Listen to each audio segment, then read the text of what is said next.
Jusqu'à 13h, Côte-Nord. Attitude. Côte-Nord. Côte-Nord. Attitude. Bon mercredi midi tout le monde et bienvenue à notre émission d'actualité et d'affaires publiques à Pure FM. Jean Saint-Pierre et Valérie Dionne à l'animation de Côte-Nord Attitude. Bonjour Valérie. Allô Jean. Ça va bien? Ben oui, ça va bien.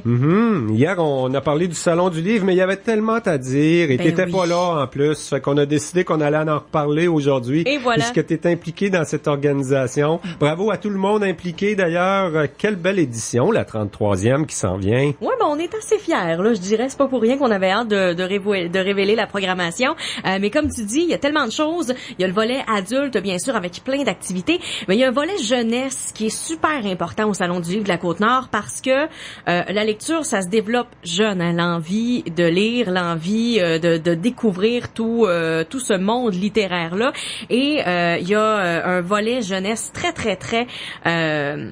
très dynamique, je dirais, avec les écoles qui participent aussi, et celle qui en est responsable, c'est Marie-Claude Vigneault, qui est la coordonnatrice du Salon du Livre de la Côte-Nord. Elle travaille vraiment fort là, pour coordonner la tournée littéraire, entre autres, pour offrir des activités vraiment intéressantes pour les jeunes. Donc, elle va venir nous en parler à 12h50, là, parce que c'est important d'en parler de ce beau volet jeunesse-là qui est pour les écoles puis pour les familles aussi. Oui, on présente nos entrevues en commençant par la fin aujourd'hui, ça fait qu'on va garder ça comme ça. En fait, on est vraiment dans la saison. Le printemps, il y a plein de belles activités, ouais. Là. Ça prépare l'été. Il reste encore des activités d'hiver, comme le ski qui continue. Mais il y a plein d'événements au printemps. Tu viens de nous parler du Salon du Livre. Ça, c'est à la fin d'avril. Tout de suite après, il y a le tournoi orange. Mais cette fin de semaine, c'est Pâques. Et c'est aussi la classique du printemps.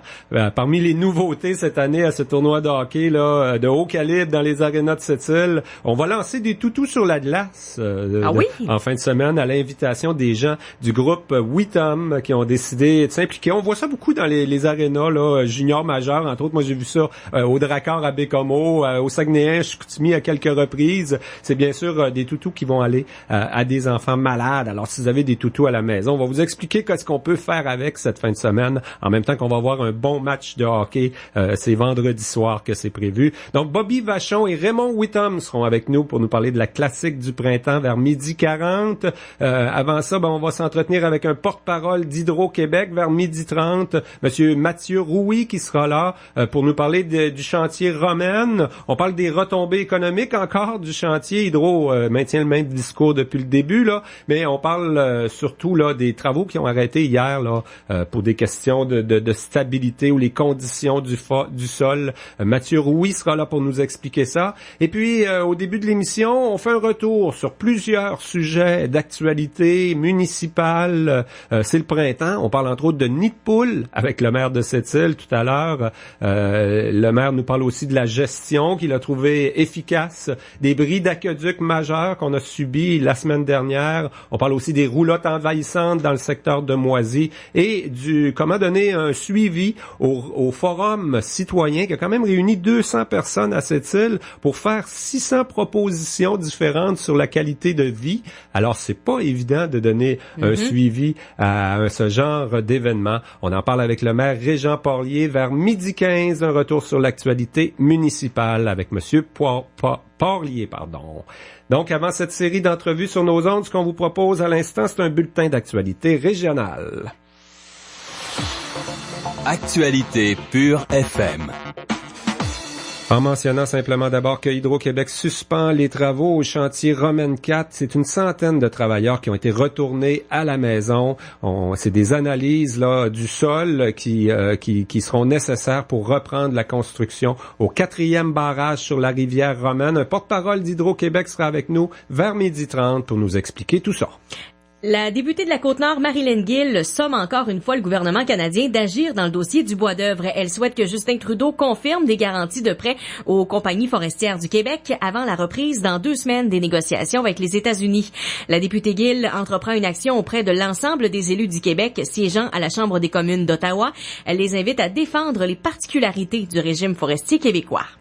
Réunis lundi soir, les élus de la ville de Port-Cartier ont décidé de réaliser en régie interne des travaux de plus de 300 000 $ pour l'aménagement du nouveau CPE dans l'ancienne salle de quilles. Le projet de garderie coûte 2 fois plus que ce qui avait été calculé par le ministère québécois de la Famille. La mairesse Violaine Doyle précise que le gouvernement avait fait les calculs, l'évaluation en 2010. Les coûts ont changé et en plus qu'on n'a pas considéré là, les coûts plus élevés pour la Côte-Nord. Ce sont donc des employés de la ville qui vont effectuer l'aménagement des modules, des armoires et autres installations du futur centre de la petite enfance. Tous les travaux sur le bâtiment du boulevard des Îles sont complétés. La députée Lorraine Richard rencontre demain des gens du ministère de la Famille. Elle souhaite obtenir le financement pour compléter ce projet. La mairesse Violaine Doyle souhaite que le nouveau CPE soit prêt pour la rentrée en août prochain.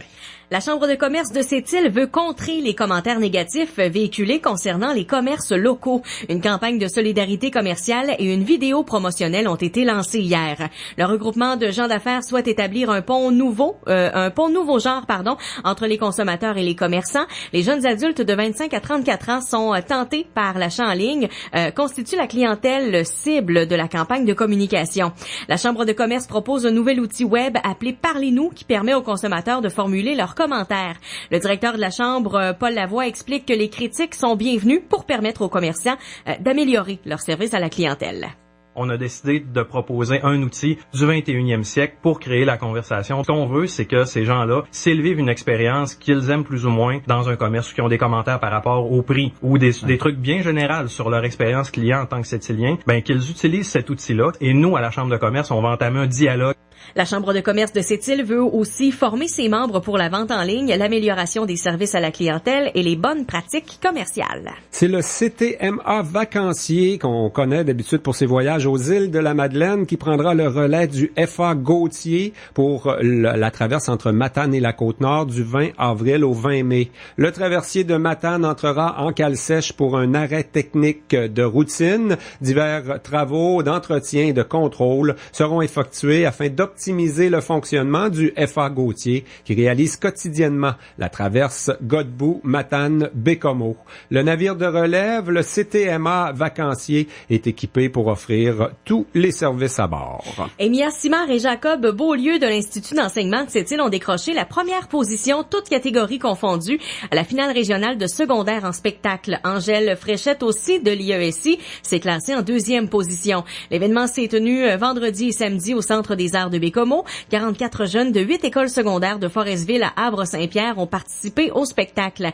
Les jeunes ont pris part à des ateliers de formation en art de la scène. Les gagnants de secondaire en spectacle Côte-Nord se rendront au rendez-vous pan-québécois du 1er au 4 juin à Sorel. L'artiste Inou Douachat, Lorina Tchernich-Grégoire, a gagné le prix Camp Chanson de Petite-Vallée, soit un forfait de 5 jours au camp. La finale régionale de secondaire en spectacle 2018 se déroulera à la salle Jean-Marc Dion de Sept-Îles. Voilà, ça complète ce bulletin d'information régionale. Le maire de Sept-Îles, Régent Porlier, est notre invité dans moins de 2 minutes. Attitude. Venez découvrir ou redécouvrir les soins Zora Biocosmétiques à base d'huile d'argan équitable fait au Québec, disponible chez Dans un Jardin aux Galeries Montagnaise. Achetez 2 produits Zora et recevez le 3e gratuitement. Venez nous rencontrer chez Dans un Jardin des Galeries Montagnaise. L'événement Un zéro qui vaut gros se poursuit chez Olivier Chrysler. Profitez de milliers de dollars en rabais et d'offres exceptionnelles. Obtenez par exemple la Dodge Grande Caravane SE 2017 en location à partir de seulement 119 $ bimensuels durant 39 mois. Vous êtes plutôt du genre à conduire un VUS? Olivier Chrysler vous propose jusqu'à 2000 $ de rabais sur son Jeep Cherokee et Grand Cherokee 2017 et 0% de financement pour 72 mois. Passez nous voir pour un essai routier. 119 Mont-Seigneur-Blanche. Le Centre dentaire et d'implantologie Francis Côté, notre plus grande réussite, votre satisfaction. Un accueil chaleureux, une équipe professionnelle, implantée dans son milieu depuis plus de 25 ans. Faites-nous confiance pour un service complet de dentisterie familiale. Le Centre dentaire et d'implantologie Francis Côté est non seulement reconnu pour ses services en implantologie, mais également pour ceux d'orthodontie et de restauration dentaire en céramique. Prenez rendez-vous avec nous, 88 968 17 17. Centre dentaire et d'implantologie Francis Côté, 801 Boulevard L'Or. Jusqu'à 13h. Côte-Nord. Côte-Nord. Attitude. Pure FM. 94.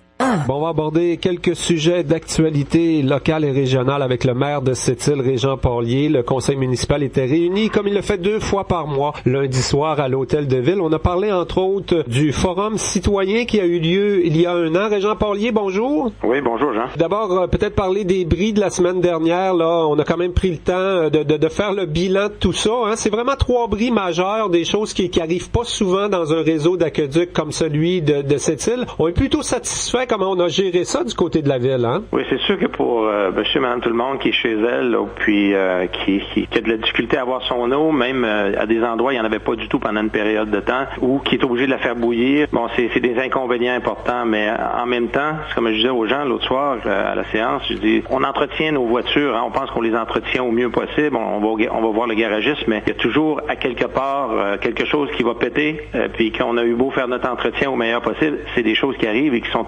imprévisibles. La ville, elle entretient bien son réseau, moi je peux vous le dire. Puis d'ailleurs, pour avoir accès à des subventions gouvernementales, on n'a pas le choix de produire des rapports d'inspection, de dire, bon, regarde, on a fait vérifier nos choses, puis de prioriser aussi nos interventions. Mais quand il arrive un bris comme celui-là, et ça fait quand même plusieurs années qu'il n'y en avait pas eu, mais naturellement, il vient des inconvénients, puis on est obligé de faire bouillir notre eau pendant une période, le temps que les tests soient faits et validés avec le ministère. On a quand même été en mesure même si ça a paru long, d'accélérer les choses parce que avec le ministère, on a réussi à avoir des gens qui ont rentré en fin de semaine pour valider les tests qu'on avait pris. Donc ça a quand même permis au moins de raccourcir un peu le délai. Puis nos gens, moi je le sais là, ils ont été à pied d'œuvre, ça a été sans arrêt du début à la fin des pannes et ils ont fait un excellent travail. Je pense que les gens qui ont été témoins de ça sont conscients, malgré des températures souvent qui sont exécrables, nos gens sont à pied d'œuvre puis réparent les bris. Mais ça cause des inconvénients et ça pourra jamais être parfait dans le meilleur des mondes. Oui, j'imagine que sur les causes, il y aura encore des études. Là, on va vouloir comprendre exactement comment ça s'est passé. Mais la vraie question, c'est est-ce que c'est à risque de se répéter souvent? Là? Je pense que c'était pas arrivé depuis une bonne dizaine d'années, un phénomène comme ça, là, aussi important, un bris aussi majeur sur notre réseau d'aqueduc. On a quand même des tuyauteries, un réseau qui est relativement jeune. Hein? Oui, effectivement, t'as raison. C'est très difficile à anticiper tout ça. On est quand même aussi dans un climat nordique. Hein? Il y a des phénomènes de température. Il y a ce qu'on appelle des chocs thermiques qu'on nous explique, avec une eau très froide dans les tuyaux, la température qui change dans le sol. Donc, il arrive à l'occasion, puis on me dit que ça peut être le cas dans certains de ces bris-là, des chocs thermiques. Donc, que le tuyau, il fend. Et là, il faut se dépêcher d'aller creuser puis réparer tout ça. Mais c'est des conditions. Là, on arrive dans la période des nids de poules. Là, hein? Le printemps arrive, on le sait. C'est des phénomènes, ça, c'est physique. Et il semble y en avoir de plus en plus, mais c'est beaucoup associé à la température aussi. Les écarts de température, les températures douces, suivi des températures froides. C'est impossible d'avoir le contrôle sur ces phénomènes-là. Nous, notre travail, puis la ville, c'est un peu ça, c'est d'assurer le service, puis le mieux possible, puis le plus rapidement possible de rétablir lorsque ça brise. Et ça, là-dessus, moi, je suis convaincu que le travail a été fait et bien fait. Chaque printemps, les nids de poules, là, cette année, est-ce qu'on porte une attention particulière à notre réseau routier du côté de la ville de Sept-Îles? On récupère un peu d'asphalte, puis on fait du recyclage, finalement, à chaque printemps dans les nids de poules pour les remplir, hein? Absolument. Il y a des fois, j'aimerais que les citoyens soient assis dans les camions d'entretien, tout ça. On peut penser même au déneigement, à réaliser là, les contextes, comment ça se passe sur le terrain. Moi, je l'ai fait entre autres avec les gens qui faisaient le déneigement une année, les premières années, puis tu comprends bien des choses. Là.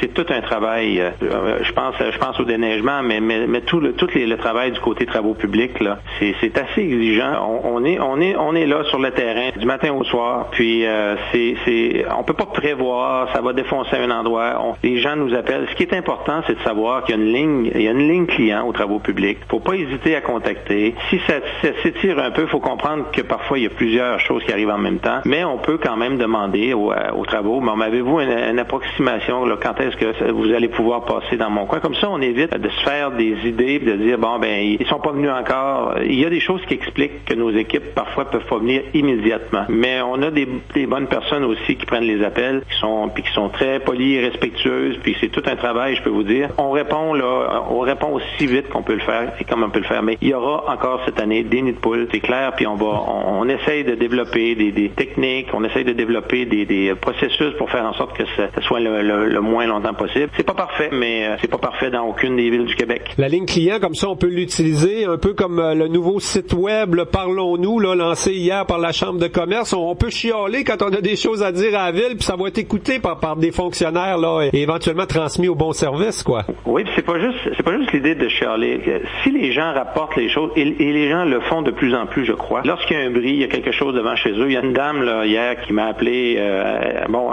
Elle pensait que les gens viendraient pas rapidement. Là. J'ai dit, écoutez, madame, rappelez aux travaux publics et demandez-leur quand ils pensent pouvoir venir chez vous, parce qu'il y avait beaucoup d'eau. Il y avait un trou d'homme qu'il fallait dégager pour permettre à l'eau de s'écouler. Et nos équipes étaient sur le terrain d'en faire plusieurs, parce que là, ça fond partout. Ça fond pas juste sur notre rue à nous. Donc, il y a plusieurs endroits où il faut aller dégager les trous d'hommes. Mais finalement, la dame a rappelé, je sais que la dame a rappelé aux travaux publics et dans l'après-midi, les gens passaient, puis je crois qu'elle était satisfaite. Là. Mais c'est clair qu'en même temps, ça nous permet de tenir à nous certaines statistiques. On est en mesure de savoir que lorsque les gens appellent, à tel endroit, là, oui, on répond aux appels et ça nous prend, voilà le temps que ça nous prend pour y répondre. Et c'est quand même bon, nous, après, avec les travaux publics, lorsqu'on s'assoit puis on fait une bonne évaluation de ce qui s'est passé, comme on le fera aussi, et puis comme on l'a déjà fait d'ailleurs au niveau des pannes de l'aqueduc, de service d'aqueduc, lorsqu'il arrive des bris majeurs comme ça, après on s'assoit ensemble puis on fait un bon débriefing puis on dit, bon, qu'est-ce qui est arrivé, comment on y a répondu pour s'assurer qu'on n'échappe à rien. Puis ça, on fait ça à chacune des occasions parce que oui, il y a toujours place à amélioration, mais je peux vous dire nos gens sont là puis à pied d'œuvre. Vous avez eu à gérer du côté du conseil municipal là, au cours des 2 dernières réunions plusieurs demandes d'informations, des plaintes aussi là, concernant le bruit. Il y a des gens qui s'installent sur des terrains là, à Moisy avec des roulottes ou des installations temporaires. Ça s'est déjà vu aussi dans d'autres secteurs de la ville, ce phénomène-là. On se donne un an là, pour régler tout ce problème-là là, des petites roulottes là, dans les cours. Là. Ben, pour prendre le poids de tout ça, là, pour voir dans les secteurs, les différents secteurs, comment ça se passe. Écoutez, nous, quand on agit d'abord, oui, il y a un règlement, puis tout ça a parti d'une plainte à un endroit où les gens ont dit, écoutez, ça n'a pas de bon sens, là, sur le terrain d'à côté, là, ils sont rendus avec 3-4 roulottes, ça passe l'été là, c'est le party, puis moi, je suis là installé en permanence, et c'est rien de jojo, là, puis moi, je les comprends, là, je la comprends, la personne, puis les citoyens qui sont installés dans un milieu où ils veulent une certaine quiétude, puis ils ont leur résidence principale. Ça part de là, puis là, pour s'apercevoir, finalement, la personne, elle nous dit, bon, oui, mais écoutez, là, faites le tour, puis regardez, vous allez voir qu'il y en a pas mal. Fait que là, c'est ce qu'on a fait, on a fait le tour, puis je vous dirais qu'il y a un bout qu'on a été un petit peu maladroit, là, on est allé un peu rapidement sur la lettre, là, pour aviser les gens, en tout respect du règlement, de dire de prendre leurs choses, puis d'évacuer pour le mois de mai. Puis ça, je le reconnais. C'est pas la meilleure façon de faire. Puis d'ailleurs, on se l'est fait dire en séance publique, vous auriez pu tenir une réunion, on se serait rencontrés, puis on se serait parlé, puis voir les choses. Puis effectivement, on a eu un manque là-dessus. Et je le prends, là, c'est nous. C'est à nous de le faire, puis on est allé un peu rapidement. Dans le brouhaha, puis de toutes les choses qui se passent, on va dire qu'on l'a échappé. Une fois qu'on a dit ça, c'est que on a écouté les réactions des gens, et à la lumière de ce qu'on a entendu, il y a des gens, ça fait 30, ça fait 40 ans, qui sont là sur leur petit terrain, avec leur petite roulotte, à aller profiter de l'été, sur leur terrain. Et là, on s'est dit, bon, c'est quelque chose qu'il faut prendre le temps de regarder. Puis derrière ça, on a dit, on a 2 préoccupations majeures. D'abord, l'environnement. Aujourd'hui, en 2017, c'est pas vrai là, qu'on va tolérer là, que les gens soient installés avec des puisards, là, puis on va acheter on va avoir des rejets à côté du voisin qui a une pointe d'eau, ça a juste pas de sens. Fait que là, on lui a dit, l'environnement, là, il n'est pas question qu'on va passer à côté de ça. L'autre chose, c'est la cohabitation. C'est pas vrai qu'on va endurer que les gens sur leur terrain développent des petits terrains de camping, ça n'arrivera pas. Si c'est arrivé, ça n'arrivera plus. Et surtout dans une zone où est-ce que tu as des habitations permanentes, où les gens, là, ils sont installés là, puis ils veulent une certaine quiétude, et c'est normal. Donc, ces 2 points-là, ils ont été principalement identifiés. Puis au-delà de ça, il y a aussi aussi toute la question, il y a des zones qui sont en zone d'érosion. Donc, on peut comprendre que la personne qui a son petit terrain peut pas construire parce qu'elle est en zone d'érosion, elle peut pas se construire un petit chalet comme probablement elle aurait rêvé depuis plusieurs années. Donc, elle est limitée, elle a son terrain. Donc, il y a tout ça, il y a la cohabitation. On pourrait comprendre aussi, puis je me souviens, on nous en a parlé amplement, aux plages, par exemple, où les gens sont achetés des terrains, ont construit des grosses maisons, puis qu'à côté de la grosse maison, sa belle maison, il y a une petite roulotte qui est là, puis on dirait un petit terrain de camping. Là. Puis de l'autre côté de la roulotte, on a une autre maison résidentielle. C'est pas adéquat pour l'urbanisme, là. Ça fait pas de sens. Ça dévalue même ta maison, là. Sauf que tout ça, on s'est dit, regardez, on va prendre le temps de faire une vraie et une bonne réflexion pour voir si on peut faire atterrir quelque chose qui tient compte des différentes préoccupations. Et c'est pour ça qu'on s'est donné 1 an de dire, prenons le temps de faire les choses comme il se doit, là, en respect des personnes, de toutes les personnes, mais on les a fortement suggéré aux gens qui avaient ces terrains-là avec leur petite roulotte de voyage, de tenir compte des préoccupations qu'on leur a exprimées lors de la séance, parce qu'on leur a dit, si vous vous tirez dans le pied, si vous écoutez pas ce qu'on vous dit présentement, parce que lorsqu'on va arriver à prendre les décisions, s'il faut qu'on ait encore à gérer des terrains de camping, là, sur les petits terrains de camping clandestins, puis toutes sortes de choses, ben vous allez vous être tiré dans le pied parce que c'est clair qu'on s'en va pas vers là. Dernier sujet, on va revenir sur le forum citoyen, ça fait 1 an déjà. Il y avait quand même 200 personnes qui ont participé à cette consultation importante sur la qualité de vie à cette île, près de 600 actions touchant à vraiment différents secteurs là, d'activité. C'est pas évident, je trouve, de donner un suivi à un événement là qui a fait une si grosse liste d'épiceries pour améliorer cette île, je dirais là. Oui. Il y a un comité de suivi quand même qui travaille, oui, mais c'est pas évident. Il faut mettre des priorités dans tout ça. T'as raison, c'est pas évident, mais en même temps ça se fait. C'est un exercice qui se fait bien, qui est complexe. C'est parce que souvent c'est pas des choses précises qui vont être identifiées. Je vais te donner quelques exemples faciles. Là. Favoriser les échanges, la communication sur les différents aspects. Ça veut dire quoi? Concrètement, là, je prends cette phrase-là, favoriser les échanges, c'est pas quelque chose de très précis, on s'entend. Par contre, on sait qu'est-ce qui est visé par ça. Et là, notre travail, c'est le travail du comité, de mettre en commun les différentes demandes, puis d'essayer de trouver des actions qui vont aller avec ça. Mais puis je peux te dire qu'on s'inspire dans nos actions, le Conseil s'inspire beaucoup déjà de ce qu'il y a eu au Forum citoyen dans différentes de nos actions. Je te donne un exemple. Une des choses qu'on nous a parlé lors du Forum, c'est l'aspect de la sécurité. C'est un des axes, il y en a 9, puis on parle toujours dans la qualité de vie. La sécurité, la 138, elle a été pointée du doigt très clairement. La 138, là, est dangereuse, ça fait longtemps qu'on le sait, même hors norme, comme c'est pas possible, ça a quand même influencé le Conseil. On a produit un mémoire. Il y a eu une commission sur la sécurité du transport. Je peux vous dire qu'on avait derrière la tête ces recommandations-là dans du Forum, de dire il faut faire quelque chose pour la 138. Même si on le savait déjà, le Forum est venu appuyer ça. Et on a produit un mémoire qui va être rendu public, s'il ne l'est pas déjà sur notre site, là. On va s'assurer de le mettre, qui précise les différents aspects de sécurité qu'on veut voir améliorer. Donc, on a fait des interventions auprès du ministère. La qualité de l'air et de l'eau, même chose. Les gens, ce qu'ils disent dans leurs recommandations, ils veulent qu'on s'assure d'avoir un bon suivi sur notre source d'eau potable. Ils veulent que la qualité de l'air, on la monitore, qu'on ait de la vigie. Mais c'est des choses qu'on met en action. On a plusieurs interventions faites auprès du ministère. On a une table de concertation de l'air qui travaille sur un indice de qualité de l'air. On a un PIPC pour le suivi du lac rapide, la qualité de notre eau potable. Écoute, puis je vais peut-être finir avec un dernier exemple. Là. Les gens au niveau de la liberté, puis tout ça, on parle des pistes cyclables. Il faut savoir que depuis le Forum, on a rencontré le comité de vélo. Il s'est formé un comité de vélo à cette île. Et avec eux, on planifie nos actions pour améliorer la situation au niveau des pistes cyclables. Donc, tout ce qui paraît dans ça, même si ça a l'air lourd, c'est souvent vague comme recommandation. On est en mesure, comme comité de suivi, de mettre ça ensemble, de regrouper, puis de dire, voilà ce qu'on suggère au Conseil, parce que c'est le Conseil qui, en bout de piste, prend les décisions. Mais on est en mesure, avec ce qu'il y a là-dedans, de quand même faire des recommandations au Conseil pour avancer sur les différents aspects. Et tu vois, un des éléments qui était mentionné, les gens, c'était d'avoir une politique, travailler sur une politique pour la qualité de vie. Et sincèrement, là, je pense que c'est le point de ralliement d'à peu près tous nos dossiers. Une politique sur la qualité de vie qui touche les 9 axes qu'on a identifiés identifié lors du forum, que ce soit l'environnement, l'économie, la sécurité, la liberté, etc., une politique va nécessairement accrocher les différentes préoccupations citoyennes. Puis en plus, c'est en toute cohérence avec nos orientations stratégiques qu'on a adoptées à la ville de Sept-Îles et les différentes démarches qu'on a un peu partout. Donc, c'est pas facile, mais on a Denis Clemens, notre directeur adjoint à la ville, qui nous accompagne. Et il ne fait pas juste nous accompagner, je te dirais. Il nous aide grandement à planifier, à faire le triage, à décider les prochaines interventions. Puis les gens sur le comité, je pense, sont satisfaits. Il s'agirait de voir parce qu'on a quand même 3 citoyens avec nous sur le comité. Les citoyens, moi, je pense qu'ils voient qu'on avance.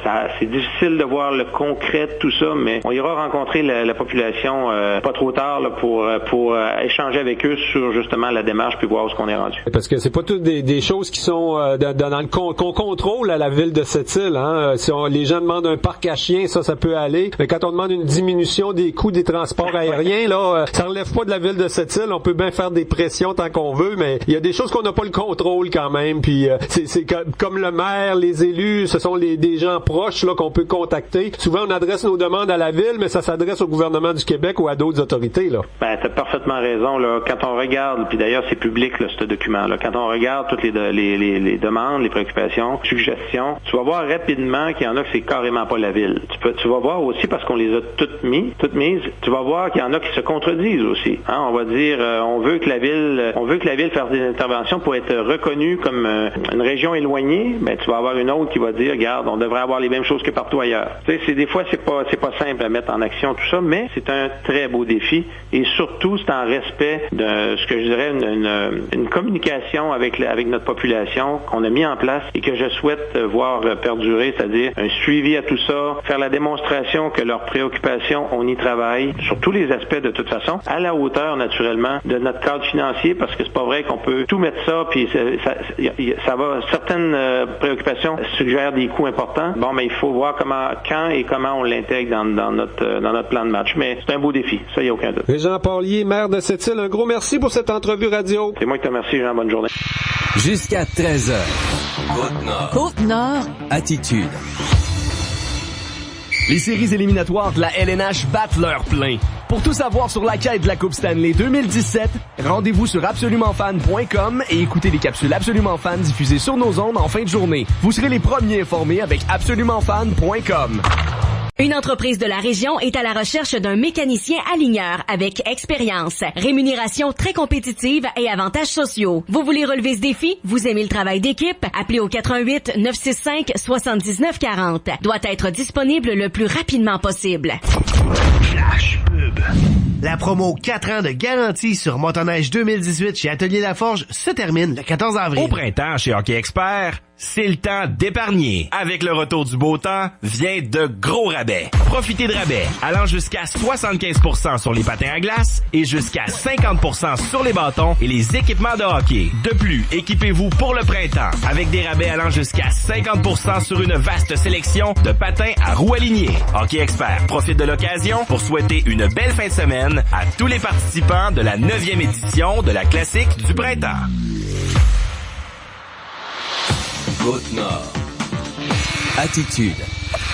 Pur FM 94. Côté d'Hydro-Québec, on est obligé de ralentir certains travaux, là, particulièrement à Romaine 4, près de Havre-Saint-Pierre, où on achève de construire 4 centrales hydroélectriques. Le porte-parole d'Hydro-Québec dans ce dossier, M. Mathieu Rouy. Bonjour, M. Rouy. Bonjour, M. Saint-Pierre. On parle de sols, c'est la stabilité des sols, là, qui ont obligé de revoir un petit peu le plan de match, là, du côté d'Hydro-Québec. Bon, en fait, c'est qu'en fait, on a trouvé des conditions de terrain qui sont différentes que ce qui avait été initialement prévu. Alors, on parle de travaux d'excavation et d'études réalisées du côté droit de où se va se situer la future centrale de Romaine 4. Et bon, c'est pas normal pour ce type de travaux d'envergure là, de rencontrer sur le terrain des conditions différentes. Là. C'est des études de géologie structurale par forage et géocaméra qui nous indiquent qu'il faut mener des études additionnelles pour bien définir ce qu'il y a à excaver. Donc, la quantité de roc qu'il va falloir excaver. Puis, donc, il y a une revue des travaux effectués qui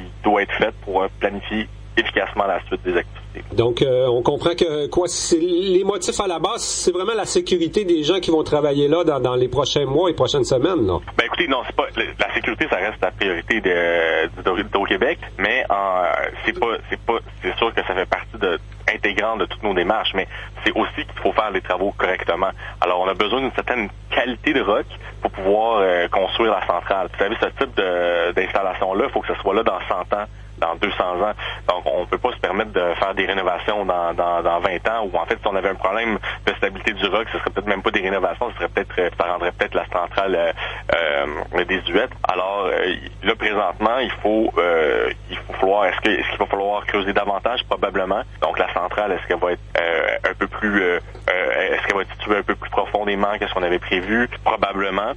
C'est ça que nos géologues et nos ingénieurs vont devoir évaluer au cours des prochaines semaines. Alors, pour pas faire attendre inutilement l'entrepreneur chargé des travaux d'excavation pour la centrale de Romaine 4, Hydro-Québec lui a demandé de démobiliser graduellement une centaine de travailleurs qui étaient affectés à la situation de ces travaux-là. Donc, on lui a demandé de démobiliser graduellement une centaine de travailleurs qui étaient affectés à ces travaux. Pour se rappeler qu'il y a à peu près 1000 travailleurs sur les chantiers de Romaine 3, Romaine 4 qui sont actifs en ce moment-là. Et Romaine 1 et 2, ça c'est complété, c'est déjà en opération, déjà branché sur le réseau d'Hydro-Québec.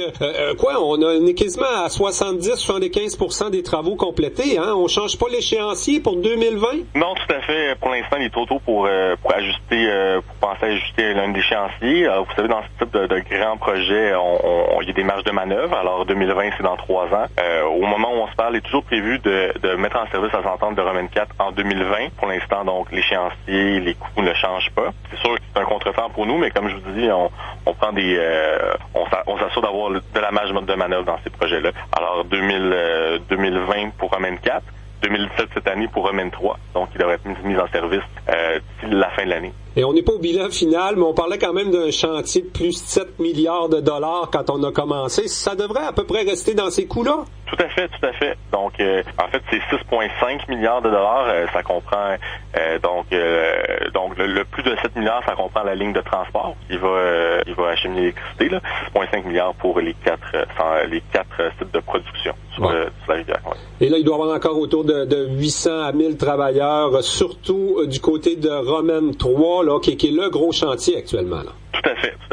Le Romaine 4, c'est embryonnaire, finalement. C'est le chantier de l'avenir des 2 prochaines années, ça. Exactement, c'est ça, exactement. Donc, sur les 1000 travailleurs, il y a à peu près 300 qui étaient affectés à Romaine 4 pour des travaux d'excavation. Alors là, présentement, il y a encore des travaux d'excavation qui sont au niveau de la prise d'eau de l'évacuateur de crue aussi, puis il y a des routes qui sont en train d'être construites.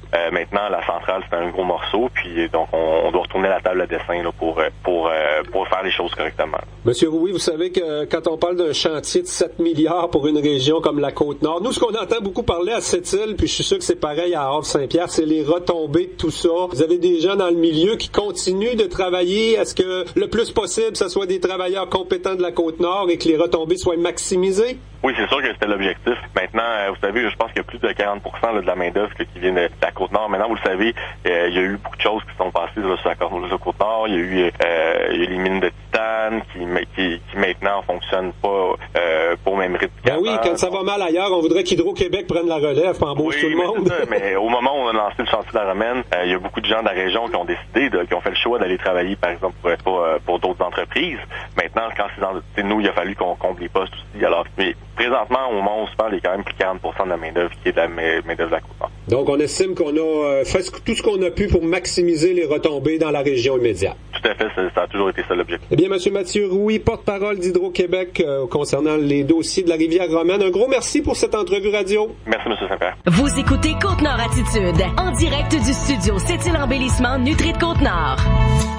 Salut, c'est PA d'Atelier Laforge. Quand on fait affaire avec la radio, on conserve des emplois ici, on fait affaire avec des gens d'ici. Quand on a besoin de rejoindre les clients rapidement, on veut mettre une promotion en ondes, on va avoir un rendement tout de suite, on a des résultats. Quand on appelle notre représentant, on est capable de passer en ondes en dedans de quelques heures. Et lorsqu'on a besoin d'aide pour un événement, vous êtes toujours présent. Faites confiance à Attraction Radio et découvrez la force d'attraction.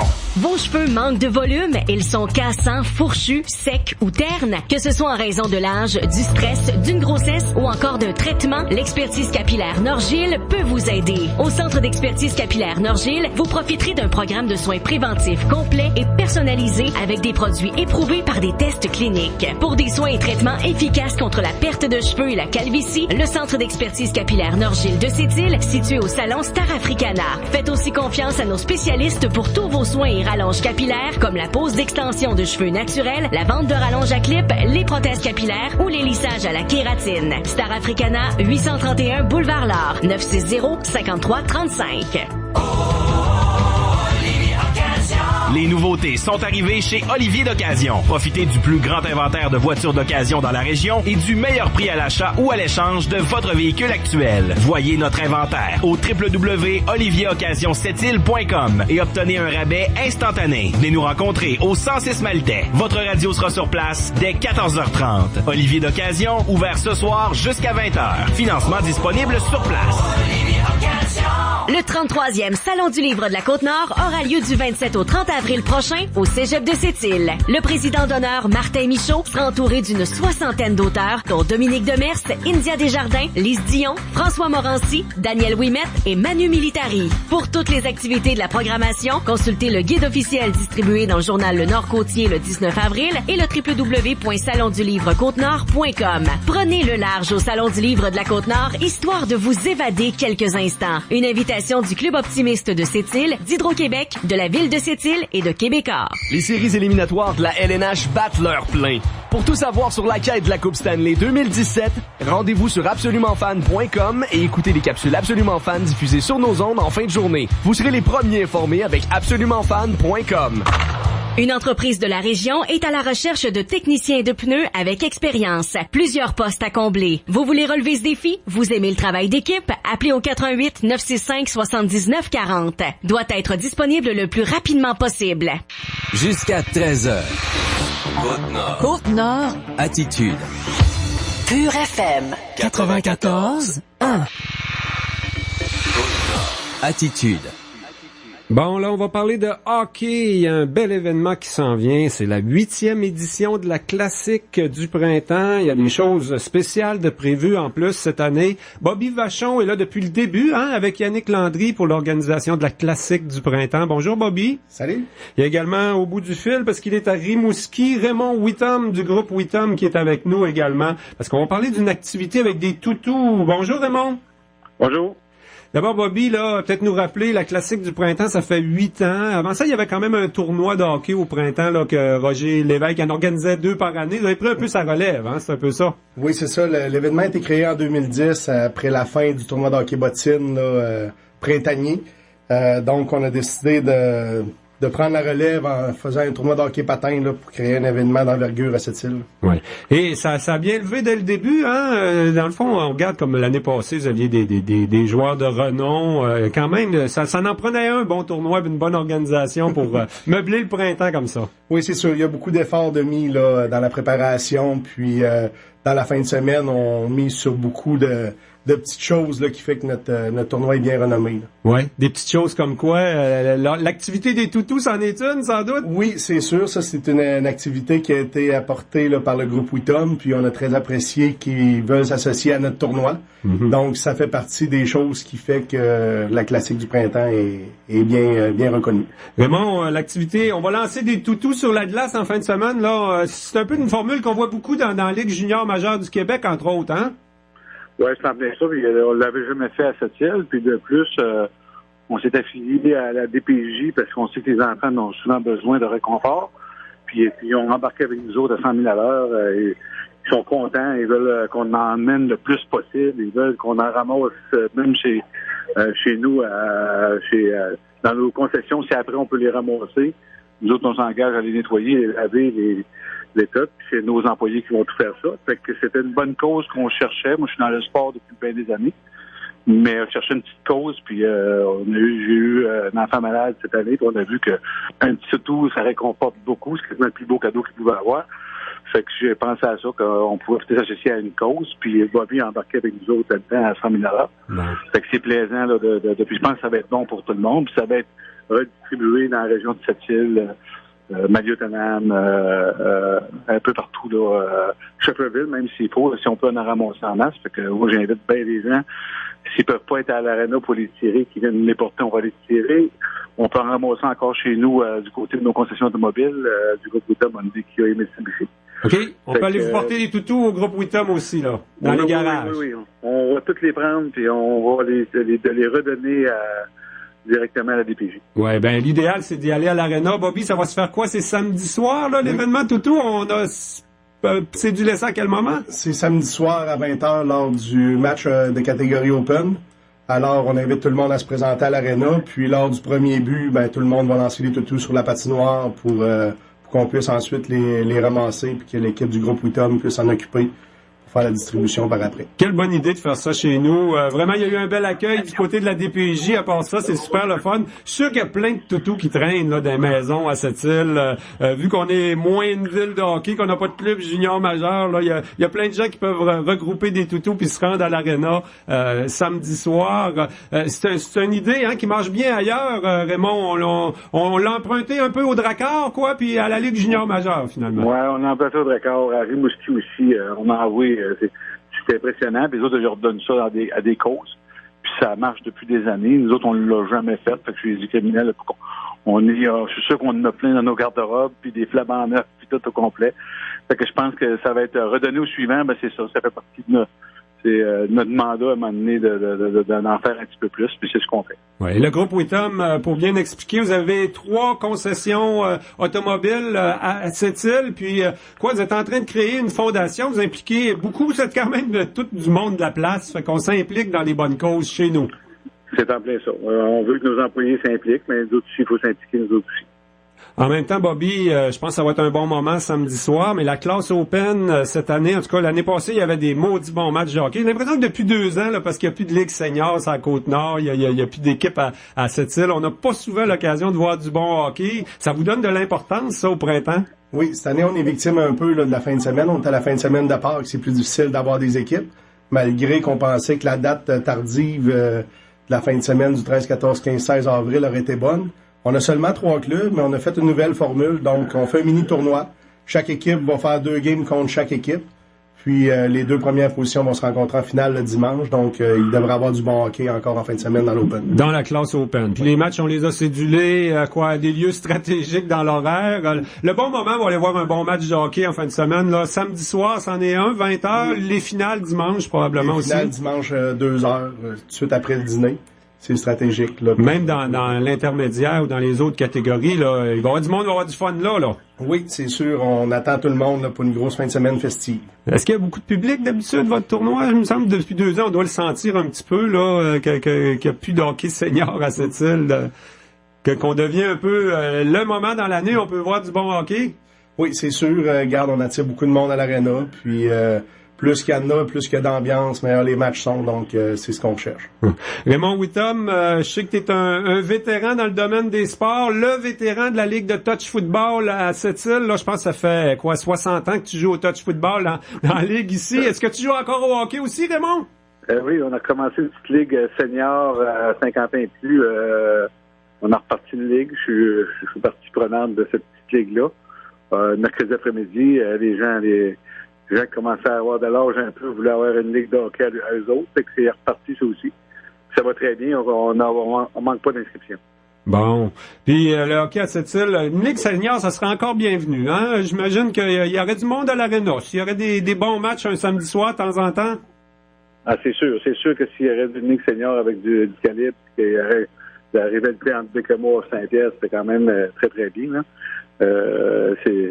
On serait plein probablement tous les soirs. Oui.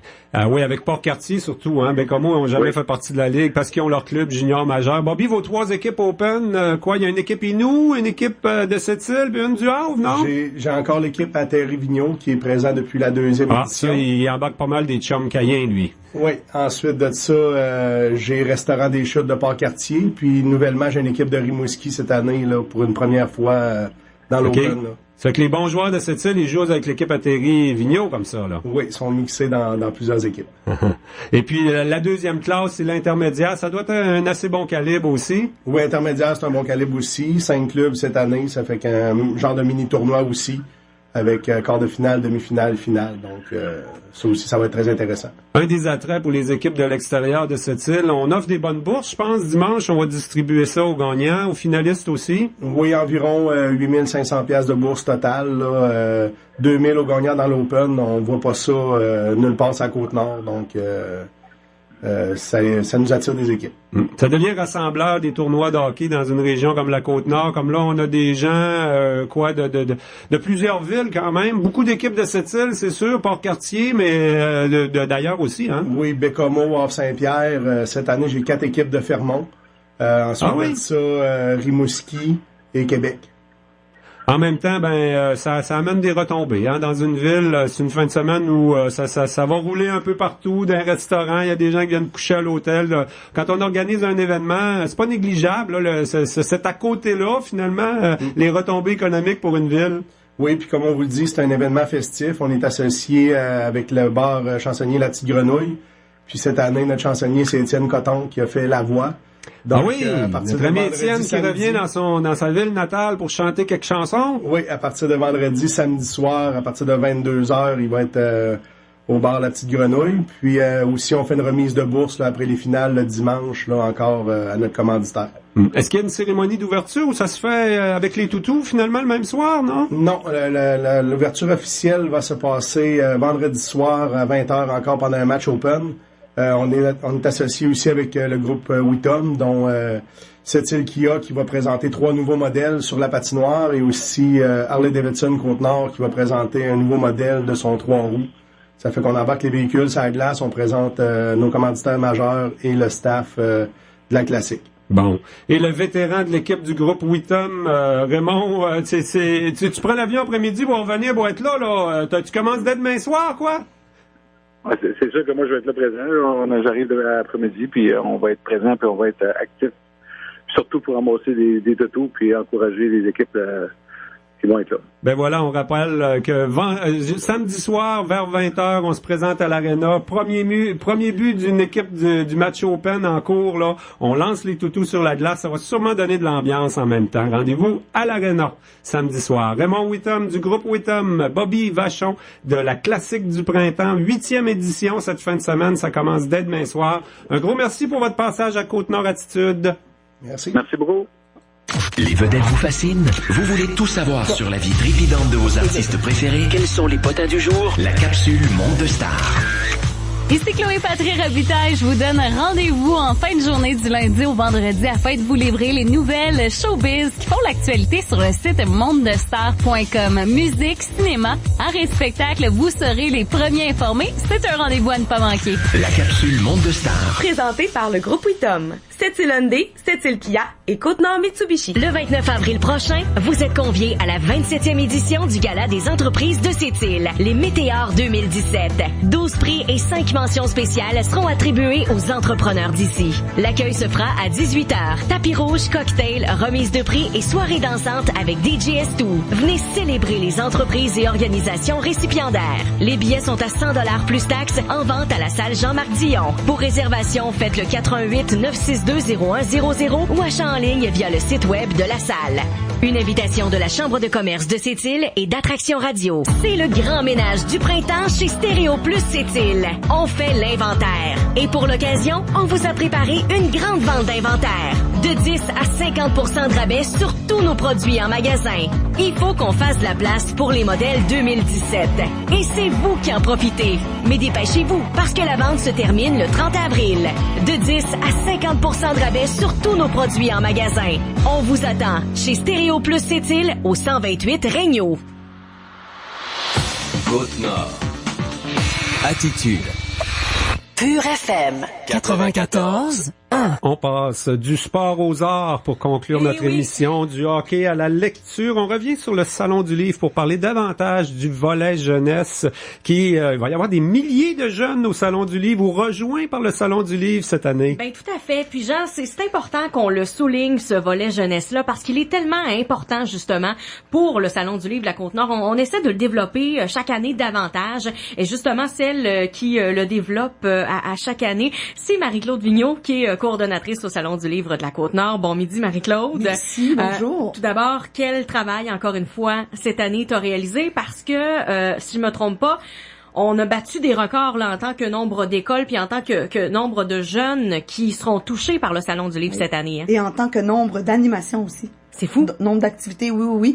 C'est vraiment, c'est un gros travail, mais c'est tellement intéressant à organiser, puis surtout quand on voit que la participation est bonne, puis que l'intérêt est là. Donc, on sait que les jeunes doivent commencer très tôt à si on veut qu'ils développent le goût de la lecture, il faut les influencer un peu rapidement quand ils sont jeunes.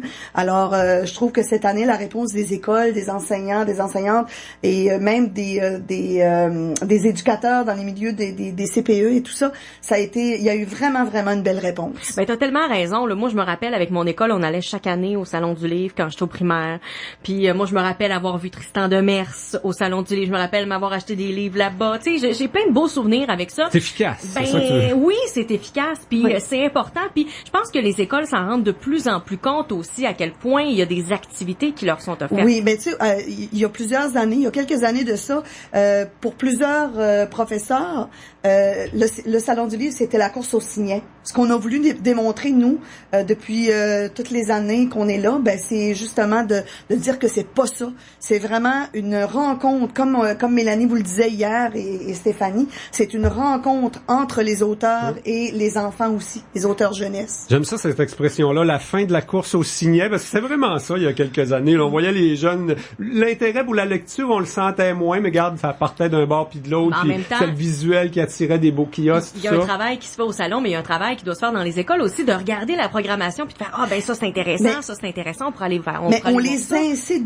beaucoup. On leur envoie des courriels. Des fois, ils nous trouvent peut-être un petit peu fatigants, mais on leur envoie des courriels justement pour leur dire, pour les inciter à se préparer à venir au salon, à donner le goût aux enfants de choisir leurs activités qu'ils voudraient aller voir et d'aller voir les auteurs qu'ils voudraient rencontrer. Donc, c'est vraiment un privilège pour ces jeunes-là. Là. Ouais, en même temps, la littérature jeunesse, c'est vraiment bien développé au Québec. Ça aide à ton travail, ça. Moi, quand j'étais jeune, écoute, on se promenait. Pour les gars, là, je parle des romans ou de la lecture pour les filles, il y en a toujours eu plus que pour les gars. Mais moi, les romans de Photomètre puis de Oui, je me suis tanné vite, là. C'est vieux, là, mais ceux qui ont mon âge savent de quoi je parle. Là. Mais c'est notre littérature, maintenant. Il y en a beaucoup d'auteurs québécois talentueux qui offrent des animations agréables. Exactement. Ben, cette année, vous voyez, là, dans les écoles, avec la tournée, on organise 92 animations, 92 rencontres d'auteurs. C'est vraiment extraordinaire, là. Il y a eu une super belle, un intérêt incroyable. Les gens ils nous appelaient, hey, on peut-tu en avoir un de plus? Mais il faut dire que les auteurs jeunesse qu'on a cette année, moi je les trouve assez formidables. Nous autres, on en connaît plusieurs, mais il y en a qui pour moi c'était des nouveautés. Écoutez, ils sont tellement ouverts et ils sont d'accord. Comme là cette année, là, on est obligé de les faire rester plus longtemps le lundi et mardi après le salon pour pouvoir répondre à la demande des écoles. Donc les auteurs ont accepté d'emblée qu'il n'y avait pas de problème, que pour ceux qui pouvaient, là, bien sûr, de rester 1 ou 2 journées sur le territoire. Une ou 2 journées de plus. Fait que c'est spécial, là. C'est vraiment agréable, là. Ouais. Et d'ailleurs, au niveau du mandat régional du Salon du Livre de la Côte-Nord, je pense qu'avec le volet jeunesse, on le voit bien, là, il y a des auteurs qui font la tournée, qui arrêtent dans toutes les écoles, à Tadoussac, en roulant jusqu'à Sept-Îles. Il y en a qui se rendent jusqu'au Havre. Il y a des écoles qu'on déplace. On déplace l'école de Béjoine-Bits au complet. On déplace l'école de Béjoine-Bits. Je suis très contente parce qu'ils sont venus il y a quelques années et là, ils reviennent. On déplace également... Faut dire qu'ils sont pas nombreux. C'est une petite école, mais quand même, ils viennent toute la gang. C'est le fun. Et on a Anticosti qui vient aussi cette année et une école de la Basse-Côte qui était là l'année passée, qui revient cette année encore. Eux autres, ils se déplacent aussi en avion comme Anticosti. C'est vraiment spécial, là. Parce que même Bécomo, il y a des années qu'ils prennent l'autobus puis ils viennent se tourner à Sept-Îles. C'est rare qu'il y ait du monde de Bécomo qui viennent pour un événement à Sept-Îles. Mais ils viennent. Là, cette année, on a plusieurs écoles qui viennent en visite au salon. De Bécomo. De Port-Cartier, bien sûr. Pour ceux qui peuvent pas se déplacer, ce qui est le fun aussi, c'est qu'il y a la visioconférence.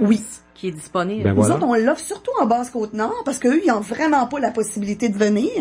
Surtout les plus loin, là, tu sais. Présentement, c'est ce qu'on fait, là. Les gens qui peuvent pas se déplacer avec la Basse-Côte, mais il y a une belle réponse encore. L'année passée, on avait eu 8 animations. par visioconférence. Cette année, on en a 4, mais pour nous, c'est très, très bien. Il y là. a beaucoup d'écoles anglophones.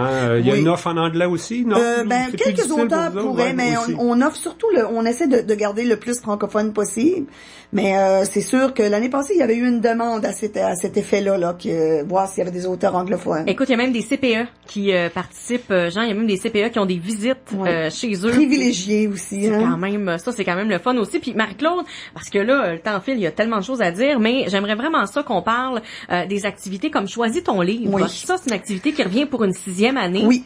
C'est grâce au Club Optimiste de Sept-Îles. Alors, ce que ça fait, c'est que ça permet aux enfants, aux élèves inscrits aux visites scolaires, aux élèves de Sept-Îles, des écoles de Sept-Îles, de se procurer un livre d'un auteur jeunesse présent, et il y aura 300 enfants qui repartiront avec un livre de leur choix d'un auteur jeunesse. Belle initiative. Du Club Optimiste. C'est vraiment très, très apprécié. Les jeunes aiment beaucoup ça. Et justement, cet après-midi, je m'en vais dans les écoles qui ont été, parce qu'on a fait un tirage. Okay. Et je m'en vais dans les écoles après-midi remettre les enveloppes avec les... annoncer ça. Ouais, ça doit être un beau moment, ça. Oh, moi, j'adore ça.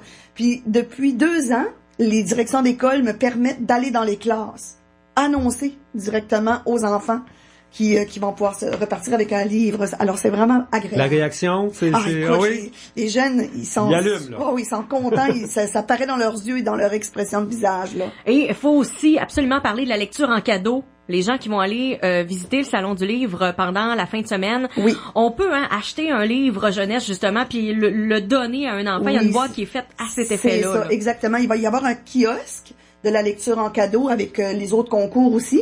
Ça va être dans le hall d'entrée. Si je me souviens bien, c'est au kiosque 6. Alors, les gens pourront aller à l'intérieur du salon acheter des livres jeunesse et les rapporter dans cette boîte-là, les déposer. Et c'est pour les enfants défavorisés de la région de la Côte-Nord. Donc ça, c'est aussi une belle activité. Puis là, on a parlé des écoles, on a parlé des CPE, de la tournée. Moi, je veux pas oublier Avenir d'enfants. Oui. Pour en parler, si ça dérange pas trop. C'est très important. Donc, Avenir d'enfants, à l'envol, cette année, pour la 3e année, il offre aussi aux enfants des CPE, parce qu'on fait une place aux enfants des CPE, comme tu le disais tout à l'heure. Il y en aura cette année 280 qui viendront au salon avec leur petit groupe et on les installe à l'auditorium. Ils auront la chance de voir 2 animations jeunesse et l'envol, Avenir d'enfants achète 280 livres des 2 auteurs que les jeunes auront vus, moitié-moitié, pour remettre à ces enfants-là. Et il y a une générosité au niveau des auteurs qui acceptent à chaque année d'aller dans l'après-midi, dans les CPE, remettre ces livres-là aux enfants. Et là, il y a ça, il y a bien sûr, on invite les familles aussi à voir la programmation parce que pendant le salon, pendant la fin de semaine, il y a plein d'activités. Oui, on a le spectacle aussi. jeunesse avec Aurélio cette année aussi. Puis, j'aimerais parler aussi du conte en pyjama qui aura lieu dimanche à 10h15 au Café Lettré. Et c'est en collaboration avec la bibliothèque Louis-Ange Chanteur. Et c'est Dominique Demers qui aura la chance de faire cette activité-là. Elle va être en pyjama? Ah, j'espère. J'espère qu'elle amène son pyjama. Alors, on invite les enfants à venir, les tout petits, c'est de 0-5 ans, avec les parents à venir, on invite les parents à venir avec leurs petits à cette activité-là. Qui est tellement fine, puis elle est tellement comme réconfortante. Dominique Demers, je trouve. C'est comme parfait pour le conte en pyjama. Et puis, elle a une œuvre incroyable aussi, là. Elle a écrit autant pour les enfants, les adultes, des choses vraiment intéressantes. Ben oui, c'est ça. Donc, les auteurs jeunesse cette année, Annie Grouvy, Pierre-Yves Villeneuve et Marie-Lou Addison et tous les autres, là, il y en a plusieurs qui reviennent, mais il y en a que c'est la première année. Puis moi, je prendrais juste un petit 2 secondes pour dire merci à tous nos bénévoles. Mm-hmm. Je m'occupe aussi je suis coordonnatrice du salon, donc je m'occupe aussi du volet bénévolat.